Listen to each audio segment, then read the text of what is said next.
Praise the lord. Good morning. ప్రార్థన చేసుకున్నారా?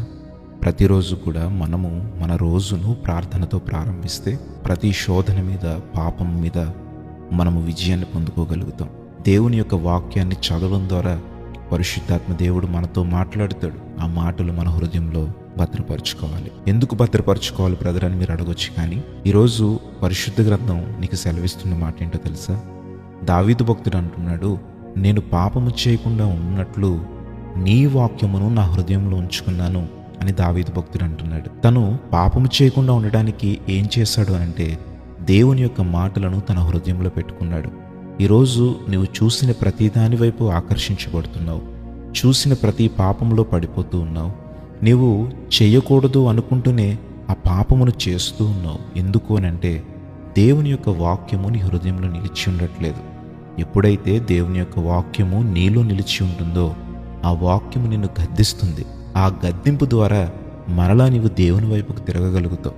ఆ పాపాన్ని చూసి అసహ్యించుకోగలుగుతావు. నా దేవునికి ఇది అసహ్యము అని దేవుని యొక్క మాటలు నిన్ను కాపాడుతాయి. అందుకే ప్రతిరోజు మన రోజును ప్రార్థనతో ప్రారంభించి దేవుని మాటలు చదివి పరిశుద్ధాత్మ దేవుడు ఏదైతే నీకు పరిశుద్ధ గ్రంథం ద్వారా తెలియచేశాడో ఆ మాటలు నీ హృదయంలో భద్రపరుచుకోగలిగితే నీ జీవితంలో ఆత్మీయ స్థితి ఎంతగానో వృద్ధి చెందుతూ ఉంటుంది. మహోన్నతుడా, పరిశుద్ధుడా, ప్రేమ కలిగిన మా దేవా, ఈ ఉదయకాలమున మేమందరము ఈ విధంగా కలుసుకొని ప్రార్థించుటకు నీవు మాకిచ్చిన ఈ సమయమును బట్టి స్తోత్రాలు. చక్కని మాటలు మీరు మాకు అందించారు ప్రభువా. అవును తండ్రి, ఇప్పటి వరకు నీ వాక్యానికి మా హృదయంలో చోటు ఇవ్వలేదేమో. ఈరోజు మేము తెలుసుకున్నాం ప్రభువా, మేము ఎందుకు పాపంలో పడిపోతున్నామనంటే, ఎందుకు శోధనలో పడిపోతున్నామనంటే నీ యొక్క వాక్యమునకు మా హృదయంలో మేము చోటు ఇవ్వలేదేమో. ప్రభువా, ఈరోజు నీ మాటలు చదివి ఆ యొక్క మాటలు మా హృదయంలో ఉంచుకుని భద్రపరుచుకుని నీ బిడ్డలుగా మేము జీవించాలని ఆశపడుతున్నాం. ఈరోజు ఎంతమంది బిడ్డలైతే విశ్వాసముతో ఈ ప్రార్థనలు ఏకీభవించారో ప్రతి ఒక్కరిని పేరు పేరుని దీవించి ఆశీర్వదించి వారి హృదయమును అయ్యా ఇదిగో నీ వాక్యముతో నింపమని అడుగుతూ ఉన్నాం.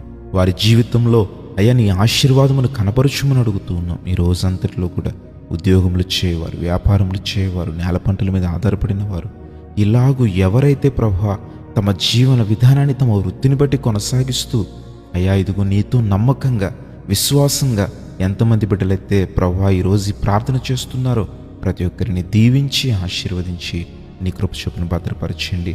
ఎవరెవరి హృదయాల్లో ఏ తలంపులు ఉన్నవో, ఎవరైతే నూతన కార్యాలు చేస్తున్నారో, ఎంతమంది బిడ్డలైతే ఇంటర్వ్యూస్కి అటెండ్ అవుతున్నారో ప్రతి ఒక్కరిని దీవించి నీ విజయమును వారికి అందించమని యేసు నామములో అడుగుచున్నాము తండ్రి. ఆమేన్.